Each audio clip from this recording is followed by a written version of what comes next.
ran off the road, flipped my car a few times, and I ruptured my intestines from that wreck. So perforated bowel, and also broke both my legs from the. So, my guest today is Austin Page. Austin's story is a powerful example of turning your pain into purpose. From a reckless past to overcoming a life-threatening accident, he's built a life of discipline and self-mastery. Today, he'll share how self-reflection, mental toughness, and building habits helped him transform. His mission is to help others break their own self-limiting beliefs and create the best version of themselves. Let's welcome Austin Page to the show. And you said that you are living the bonus round on your life, on this life. So can you briefly give me and the listeners your history? And because we see today this fit person who has it all, who is so disciplined, who is so conscious, but this wasn't always like this. And we all come from like nothing, as I like to say. So please tell me who this person was before you were this guy that's sitting in front of me today. Yeah, I'd love to start it off by saying I'm average, I'm human, I bleed red just like everybody else. And on the face value, the decade plus that it's taken me to get to where I am today, I've had to build or develop these skills like anybody else, right? Like learning to ride a bike or play the piano. You don't do it by doing it when you feel like it. You do it over compounding time, rep after rep, day after day, month after month, so on and so forth, to build those skills and develop them and sharpen them. And it takes intent, right? But my journey started off in 2010, or it's maybe that flip of the switch for me started off in 2010. And I didn't know it back then, but it was a part of a process that was sort of a self-sabotage to myself. And briefly, the story was I was always chasing happiness or losing my happiness in the same place I was looking for, right? So I didn't know who I was growing up, going out throughout high school and into college. I didn't sort of, I come from a background of a small town, and there was nothing really much to do around there. And of course, that's not the greatest excuse on why I got into trouble and was always finding myself into trouble. But I didn't really have a path or a long-term goal with myself. So I was always following the crowd, the mob, and looking for parties, trying to fit in, trying to be the guy, right? Like having fun, the party guy. And which at the time, short term, I was having fun, but long term, it wasn't doing anything to build me. And I didn't realize that because I was younger, and experienced with life, and just it felt right in the moment, but it wasn't serving me, and I always ended up finding trouble. So, long story short, went to a party, got drunk, hammered, and don't remember it. I remember going to the party, but I don't remember leaving it. And supposedly, nobody saw where Austin went. I got in my car and decided to go home. And like a typical story, you make it about a mile away from the house, and I ran off the road and wrecked. Unfortunately, I didn't hurt anybody. Nobody was with me. There was nobody on the road. I was going down an old country back road and ran off the road, flipped my car a few times, and I ruptured my intestines from that wreck. So perforated bowel, and also broke both my legs from the knees down. And I don't remember this, fortunately, but I woke up in the hospital. And it seemed like a twilight zone. I woke up and there was people around me saying, "Hey, you've just been involved in a wreck, blah, blah, blah." And it seemed like a dream. But a week or so later, I sort of came to and looked down and saw this gaping hole in my stomach, Yeah, and so the also both my. that's yes. that's when things began to get real. I was like, okay, something is messed up and very messed up. Yeah. And both my legs were stuck in cast, locked straight, and had all these things attached to me and whatnot, and couldn't move really. I was very weak and just so foggy. So I stayed in that sort of state, or that ICU, intensive care unit, for about 5 weeks. And from there, I was slowly released to a rehabilitation center, to where I lived, excuse me, for 2 months. And within this rehabilitation center is where the transformation, I guess, started to plant seed in me, or that switch that was flipped. And in that rehabilitation center where I lived for many, many, many days, every morning, the physical therapist, their job was to come into my room, wake my ass up, and say, "Hey, Get your ass over off the bed, because at that point I was still bed bound. I wasn't weight bearing on my legs. They said, What hey, were your get your ass thoughts on the. majority of this time? Okay, so you see this, you are like, poor me, or is it like, okay, I just messed up. What can I do? Like, what was your like? We all have some think that our majority thoughts are about, and at that moment, what was that one thought that was like very strong? There was a little bit of poor me, but Yeah. I'm also, I haven't always been this way, but there has been a little bit of me that's kind of a realist. Like, hey, you did this to yourself. What are you Okay. going to do about it? Like, what are we doing? Like, we can sit here in our little pity party, or we can say, hey, all right, this is the cards we have now. How are we gonna play them? Are we gonna get our ass up and try and move forward, or are we gonna sit here in this bed and cry all day? Okay, so she or he's coming, waking you up. He's or she's like, let's go. It's go Yep. time. And without them, I wouldn't have gotten out of the bed. I was lazy. I was tired. I did have those rainy days of being poor me, but it didn't matter because they came in and said, "Hey, get your ass in the chair. We'll wheelchair your butt down to the gym," which there was this little gym inside that rehabilitation center, and you're going to do a workout. So they would lock my wheelchair in place. I would do some curls, some overhead presses, some dips in the parallel bars, all while in my wheelchair. And that was every morning. Whether I felt like it or not, I had to go down to the gym and do that workout. And that's what started to create and seed a Wow. habit of me doing something that would build me, made me feel good about myself. I had some type of purpose every day. I got up, okay, this is what I do now. I go down to the gym. I'm going to regain my strength. And also in the back of my mind, one thing that helped push me and drive that fire to get out of the bed every day, even though I still wasn't walking at that time, was they kept reminding me, hey, the quicker you can build your strength back up, the quicker you can leave this rehab center. Mm. And I didn't know how long I was going to, nobody knew and gave me a time frame of like, hey, you're going to be here for 3 weeks. Oh. You might be here for 6 weeks. You might be here for 3 months. Who knows? Just depends on how quickly you get to work And and how start long were taking you action. there? I was there for 2 months, 8 weeks. Oh my God, that's a lot. I like it sounds 2 months sounds not that long, but imagine like 60 or more days. It's Yes, like I every lived there. single day you have to motivate yourself or somehow find the strength to just get up. And not that I've never been to prison, but I would assume it's something similar to where you don't have many options. So you either find ways to either sabotage yourself or like pass the time, whether it's getting into drugs, trouble, or you can find your ways to, all right, how can I make the best out of this time? Let me go maybe to the gym. Let me exercise. Let me start trying to eat some better foods that can help me regain strength and build myself up to get out of there. It's two different paths could have been taken during that time. I could have wasted it, or I could have Obviously. just hammered down and got after it.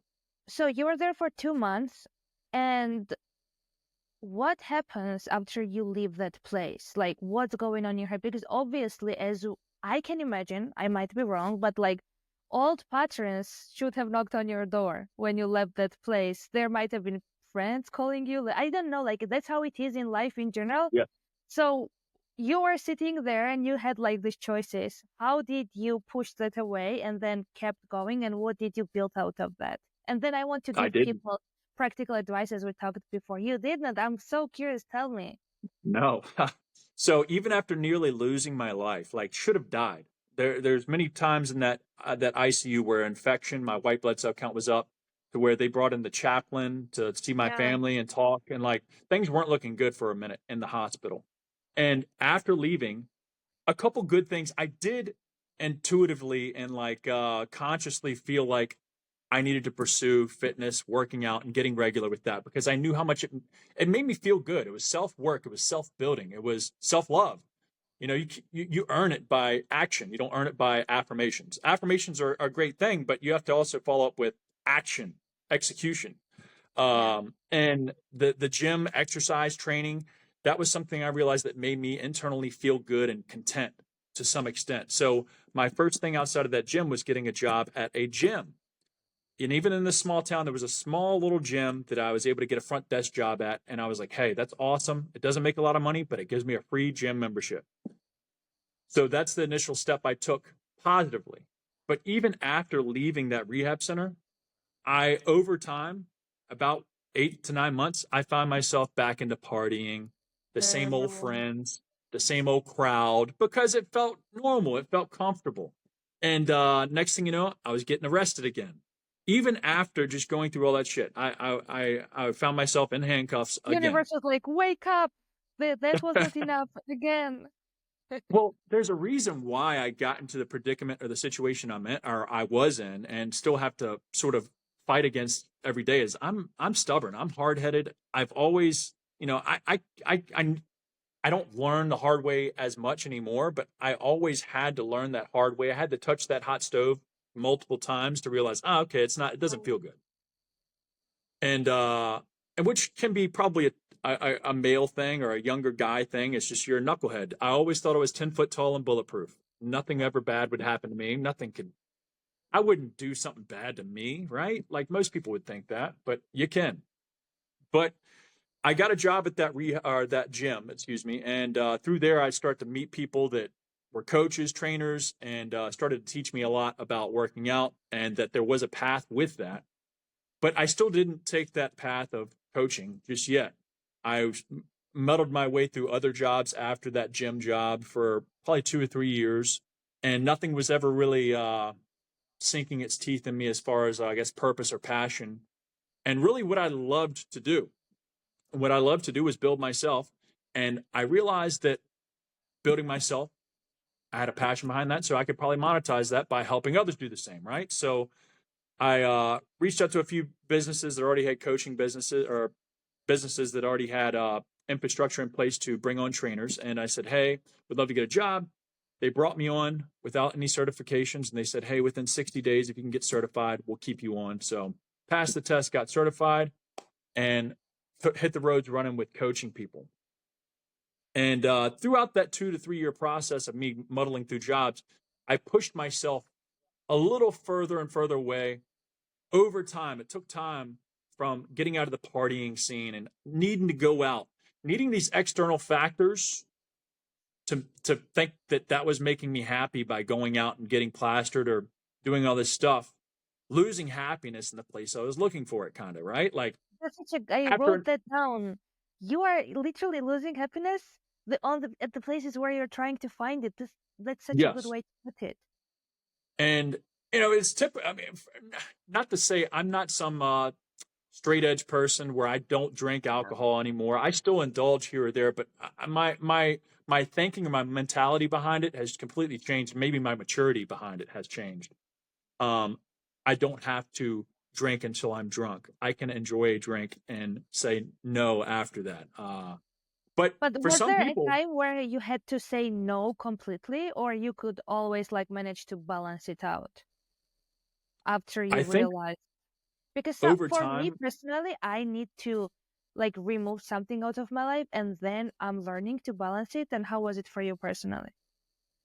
I guess thinking back now that you asked that, I've never really thought about me intentionally removing it from my life, but there were stints where I did remove it from my life for a goal's sake, for a competition.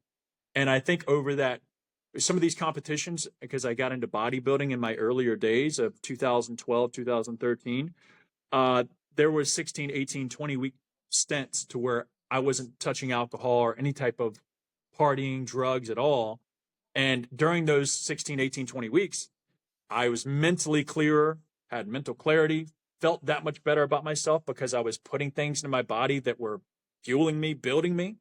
And I think during those processes, even though I didn't think about that until now, until you asked me, is like maybe some of those stints were long enough periods to where I realized, okay, I realized how many steps backwards, all that partying and partaking was taking me back, right? Yeah. And again, nobody feels super great the next day hungover, right? Like you can say, "Oh, haha, that was fun," but like usually there's a sense of regret to it. Oh, I'm never drinking again. Blah blah blah. I feel like shit. Blah. They end Everybody up said being it. good again Yeah. when you forget But how you it need to feels. use. But over time, it took me a long time. Again, it's like a skill, like I mentioned at the beginning of the show. It's a skill that either gets sharpened or dulled with your intentions. And I think I realized that regret was something that I don't want to feel. It's like touching the hot stove twice. Okay, that hurt. Okay, that hurt.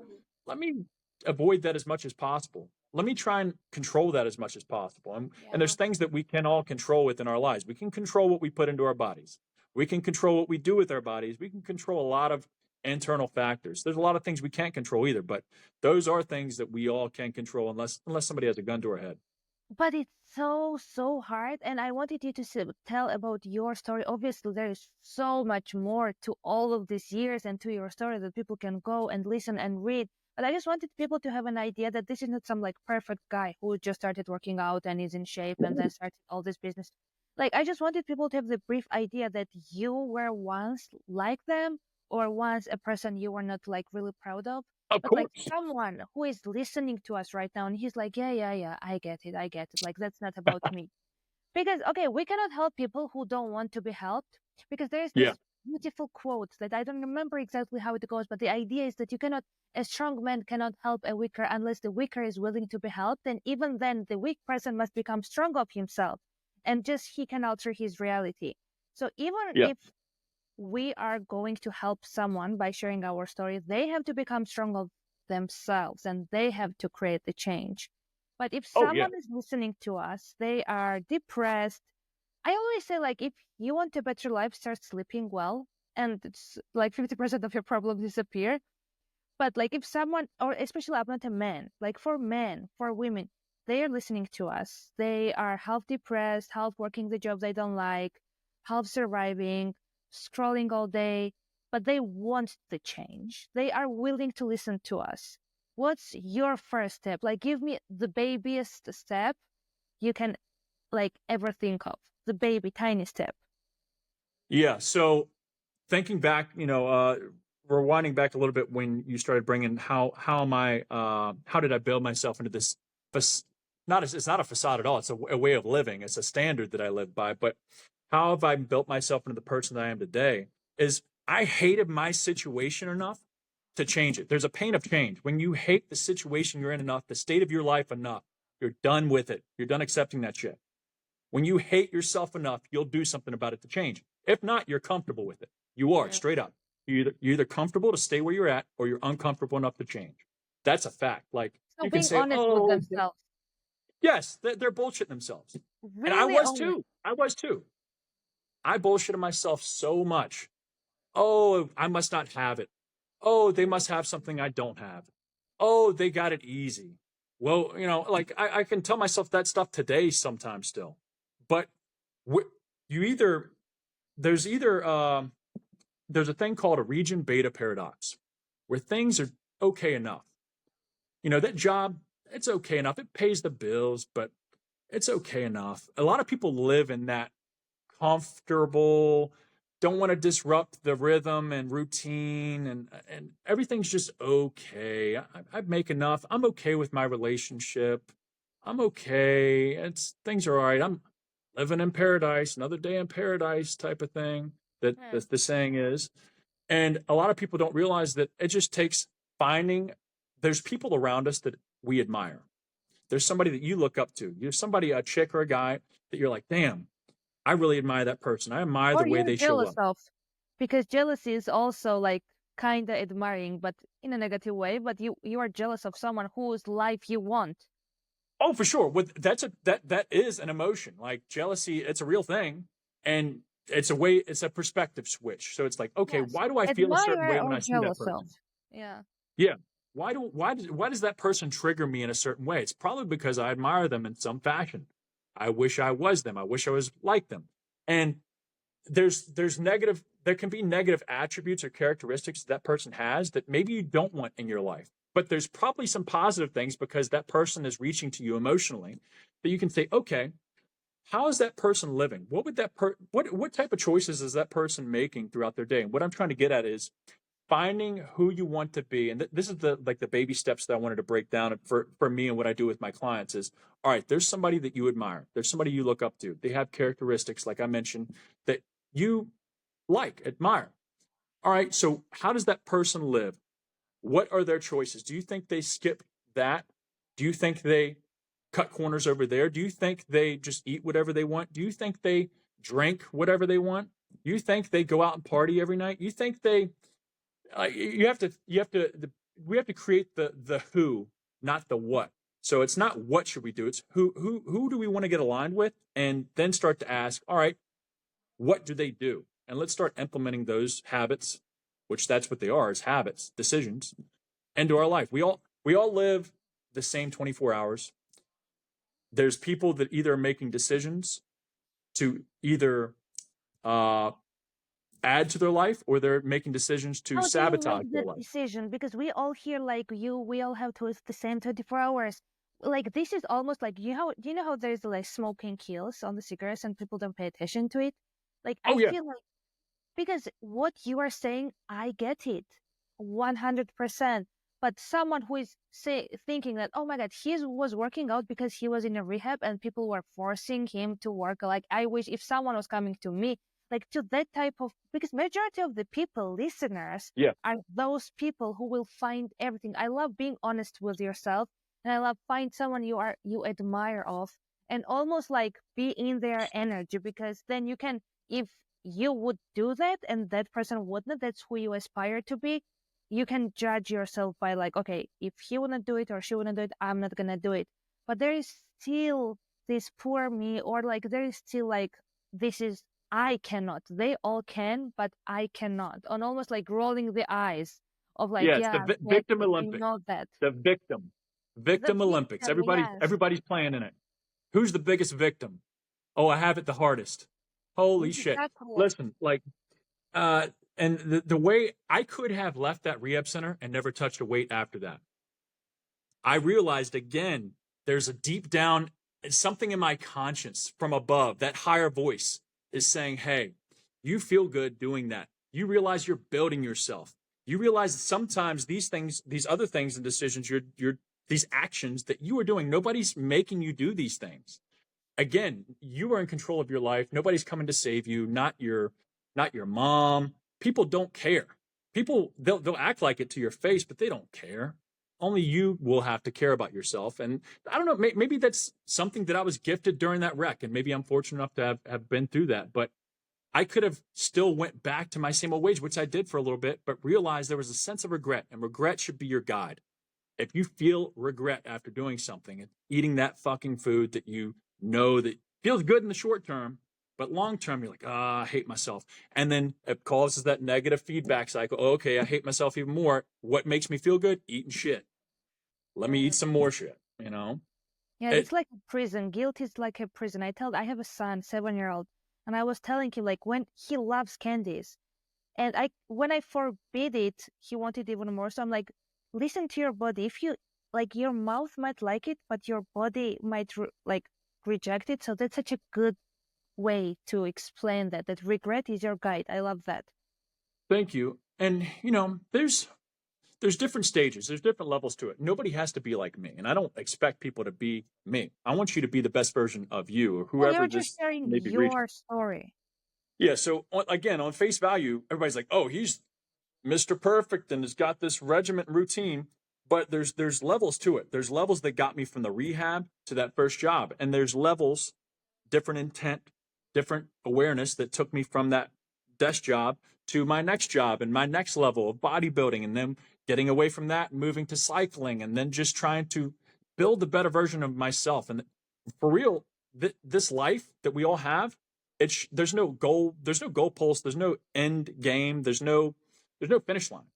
It should be looked at as an endless process of refinement. You're always trying to get better. Either we're getting better or we're getting worse. There's no maintenance, there's no stagnation. It's a sliding scale. Either we're doing efforts daily to make our life a little bit better. And I'm not saying physically, it could be mentally or financially, relationship wise, or we're taking actions and efforts that are just pulling us backwards, and we're wondering why we feel like crap. It's because we're still following through on those same old habits that got us the same old results. Mm. I love that. So as I hear you say, you are saying, to repeat for the people, you just be brutally honest with yourself. Like honest as no one is ever, even pretend you are not even listening to yourself. Like be really Yeah. honest with yourself. Then find someone who you admire and like behave as they would have behaved. And then as Yeah. I hear you say, for me it was like be patient, because you're not gonna immediately go from A to B. There you No. need time.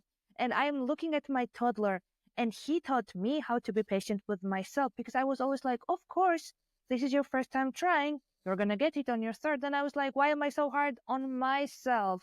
And then I started to do this with myself. Oh my God, I love myself even more. When I try something, I'm like, of course, you're failing, because this is the first time you're trying. You are just going closer every time to your goal. So patience is the key. And I would love you to add one more, kind of like a final step, and then we will talk about. We will have more time for you to add anything that you feel guided that the Yeah. listeners need. The most actionable thing I can give people right now, and what I help do with my clients, and I'm more on the fitness side of coaching. That's where my I guess my fundamentals come from, but it's developed into mindset coaching, because if we aren't creating the mindset to follow through, people might get results for 6 weeks and fall off, like most people do. We have to develop the thinking, the new identity, and the way we do that is by creating a guidebook or a brand book for yourself. And you could physically, literally write down in a book on a piece of paper, hey, what are some, I don't know what brands are, you're in Canada, right? No, I am in Georgia country. Oh, where's that? Oh, Georgia country. Country, I'm in Georgia Oh, country. nice. Okay. Well, I'm not sure what brands may be over there that are big, but in the States, there's Harley Davidson as a good example. It's a motorcycle company, Yeah, I know. very big. And when you walk into one of their stores or one of their shops, you know exactly where you're at. And Harley, they have a brand book, or like Tesla, they have a brand book, what their cars look like, what their intricacies are, what they stand for, what they don't stand for, and their mission, and like how they show up, how they present themselves. Everybody can set that kind of brand book for themselves. After they find that person they admire, all right, well, what are some attributes that they have? Let's write some of those things down. What are some qualities that I like about them? All right, what are some qualities that I dislike, or what are some things that I think that are probably anchors within my life, things that aren't pushing me forward. And we have to be brutally honest. It's going to be hard at first, but writing them out and physically seeing them might help. And setting some like standard or rule book for you to follow, saying, hey, this is what I do now, or this is what I'm going to start intentionally doing now. And the question I'm going to ask is, would a person I would admire, or the person I want to become, that 2.0 version of yourself, would they do that? Almost asking the question. I'm not really religious, but the WWJD, what would Jesus do? That's the type of thing we should ask ourselves. What would that so and so do? What would and start listing those things out. All right, let's build our day that's going to build us. All right, that person probably gets up on time or gets up early so they aren't rushed and stressed. They probably backwards plan their day a little bit because everybody has a schedule. They know when they're going to work, when they get off, when the kids need to go here. All right, so I'm going to make some time at this point of the day to get that workout in, or prepare my meals for the day, or read that book that I always wish I had time to do, or make that phone call, whatever. We're able to take control of our days and actually feel like we're winning, creating some momentum, getting traction with ourselves. And this isn't about leaps and bounds. This is taking those baby steps, that 1% rule each day, getting a little bit further ahead. It's imperfect action, not being perfect, like you mentioned before. It's imperfect action. No action at all gets us right where we're at. Imperfect action, at least, is taking that step through the mud, one step at a time.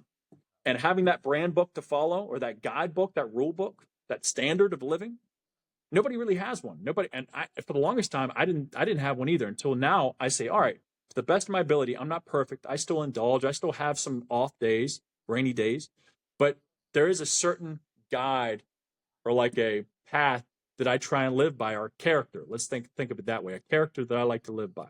And that person builds me every single day through habit or character building actions. I love that. And that's how I changed my life. And even to this day, when I want to change something, I'm like, I find kind of like a mentor, online mentor for me, and like I consume their content. And I don't Yeah. see them as perfect. I see how flawed they are, but still manage to Yes. do it. And like, almost like, it's like you play a character. So I love that you said that. I want you to tell me, where can people find you if you do online coaching? And also if you feel guided to add anything, or just like feel free to Yes. add. Thank you so much. So if you're interested in coaching or just seeing what I'm about, seeing some client testimonials, some transformations, and people that I've worked with, I just finally got a website up for my online coaching, which is www.gymflowcoaching.com. And that's Gymflow, Gymflo. There's no W. Gymflowcoaching.com. It will And be you can down in the find me. description too. Thank you. I'm also super active on Instagram. I'm posting throughout my day, throughout my stories, showing things that work for me and that build me during my day and sort of explain things that my clients do. I'm always dropping as much value or content as I can throughout my days on my Instagram. So you can follow me at @apageman. Perfect. So this is a kind of tradition here. So if you could leave me and the listeners with a word, a movie or a book, anything you feel like it can even be like your favorite recipe, but something that you really love and you want to leave us with. What would that word or sentence would be? Yes. Two things real brief. The book that you must pick up if you are unsure about where to start and like creating that new identity and just getting the cold hard truth. That's what we all need. That's true empowerment is truth. Is the book on mental toughness by Andy Frisella. Great book. And the quote or thing that I want you to think are all, including myself. I need this reminder. I have it here on my wall at my gym, my office, for me to look up at every day when I'm trying to cut corners or lax off. Is we are only as good as the example we set. It's not what we say. It's not what we talk about. What we're going to do. We're only as good as how are you living. That's as good as you're going to get. Is the example you're setting. That's for your kids, for your wife, your job, your career, the people around you. Are the actions you're taking, decisions you're making, the way you're living, is that inspiring somebody or is that giving somebody a bad example? Is that holding them back? Thank you so much for this conversation. And if Thank people you. want to know more, they can always find you, text you. I saw your Instagram. I can even like put some like footage from when you were talking about from your accident, if you're okay with that. Thank you. Because when I saw Of that, I course. was like, oh my God, this is so real. Thank you for this conversation and thank you for being real and giving us like simple baby steps. Because that's for me what that matters. After all this healing and my spiritual journey, I realized things are simple and you have to make things very simple. And through the path of least resistance, you have to start somewhere. And I hope we are going to motivate one or two or three or maybe more people. And thank you for being the guest again. I hope so, Annie. And I appreciate you letting me share my story. And again, I am just your average homeboy, just trying to live my bonus round on life, literally. So if you ever have any questions or struggling, reach out to me. Shoot me a DM. Yeah, you just know a bit more and you have turned your life around so people can get motivated. Over a decade, it takes time. It takes time. Thank you so much for listening and have an amazing day or night wherever you are. And until next time.